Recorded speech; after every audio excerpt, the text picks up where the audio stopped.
Assalamualaikum warahmatullahi wabarakatuh. Perkenalkan, nama saya Aryan Haq Fakih Hidayatullah, mahasiswa Hukum Keluarga Islam Angkatan Kelima Sekolah Tinggi Agama Islam Jakarta. Di sini saya akan mempresentasikan terkait dengan hukum hutang piutang. Perlu diketahui bersama bahwasanya ketika kita hidup di dunia, kita membutuhkan peran orang lain di dalam membantu kegiatan-kegiatan kita, termasuk dalam usaha bisnis kita, usaha dagang kita pun juga membutuhkan orang lain.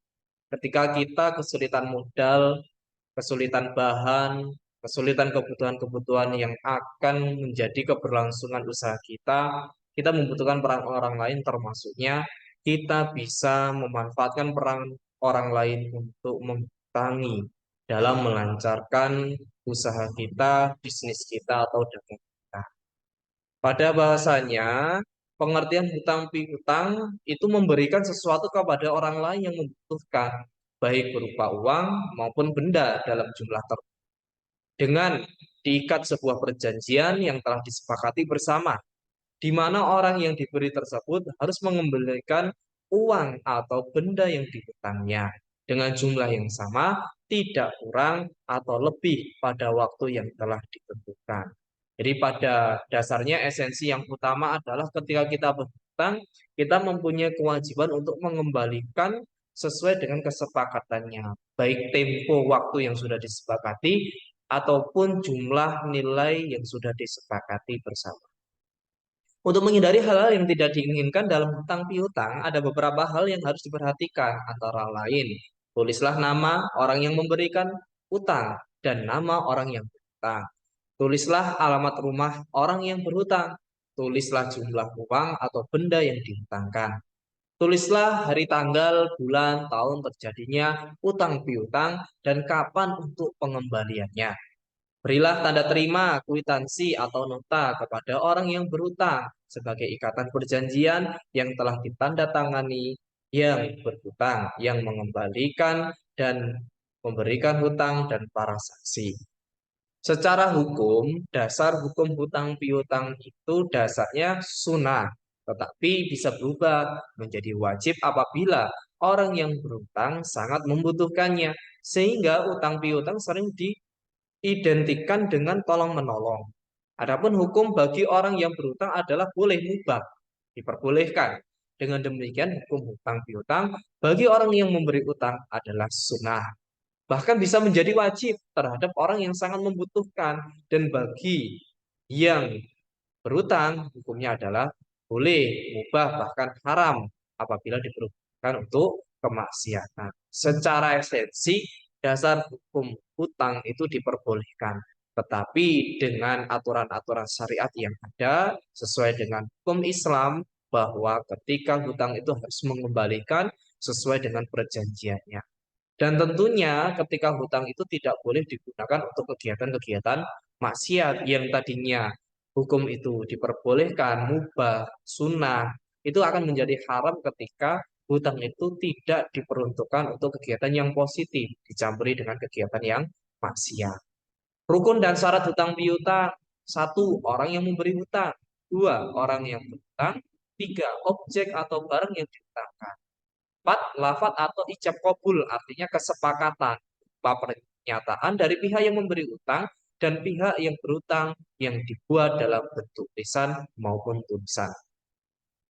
Hukum memberi kelebihan dalam membayar hutang, karena memang biasanya disepakati bersama itu untuk orang yang menghutangi itu juga ingin mendapatkan manfaat dari sesuatu yang dia hutangkan kepada orang lain. Nah, ini kita coba cek hukum memberi kelebihan dalam membayar hutang itu apakah diperbolehkan atau bagaimana. Melebihkan pembayaran dari jumlah yang diterima oleh orang yang berhutang dapat dikemukakan sebagai berikut. Satu, kelebihan yang tidak diperjanjikan.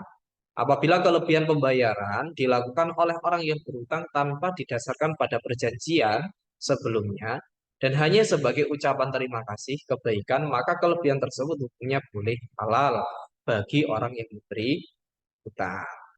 Kelebihan yang diperjanjikan, ini yang kedua, apabila kelebihan pembayaran dilakukan oleh orang yang berutang kepada orang yang memberi utang didasarkan pada perjanjian yang telah disepakati sebelumnya, maka hukumnya tidak boleh dan haram bagi orang yang memberi utang untuk menerima kelebihan tersebut.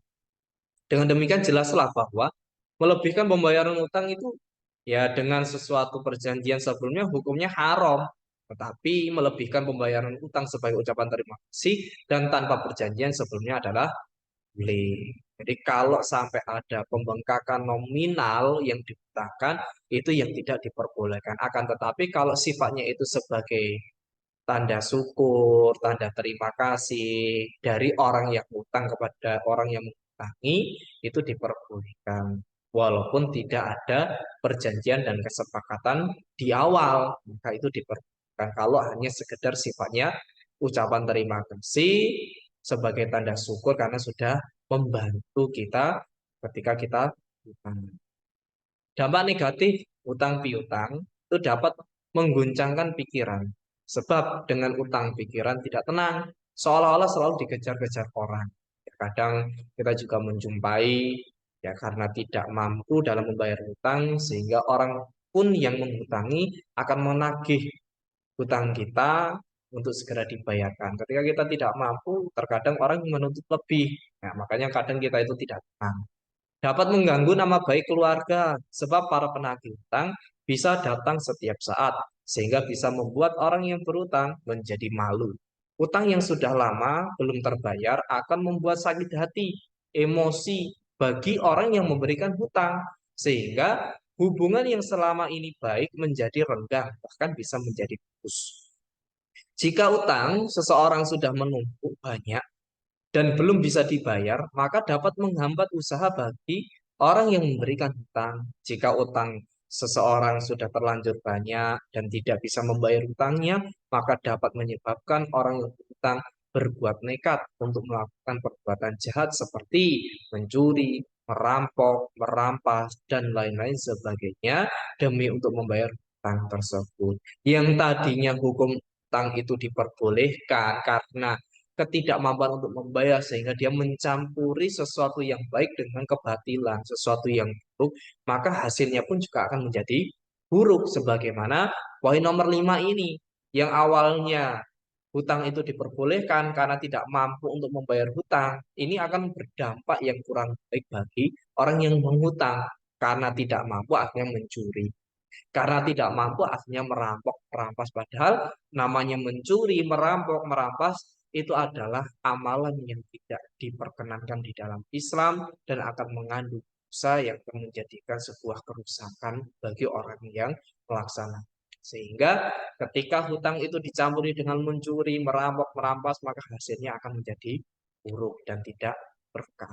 Faktor pendorong orang melakukan hutang itu biasanya satu keadaan ekonomi yang memaksa darurat atau tuntutan kebutuhan ekonomi. Kebiasaan berhutang sehingga kalau utangnya sudah lunas rasanya tidak enak kalau tidak utang lagi. Karena kalah judi sehingga ia berhutang untuk segera membayar kekalahannya. Ingin menikmati kemewahan yang tidak atau belum bisa dicapainya. Untuk dipuji orang lain sehingga berhutang demi memenuhi yang diinginkan karena gengsi atau gaya-gaya. Pengertian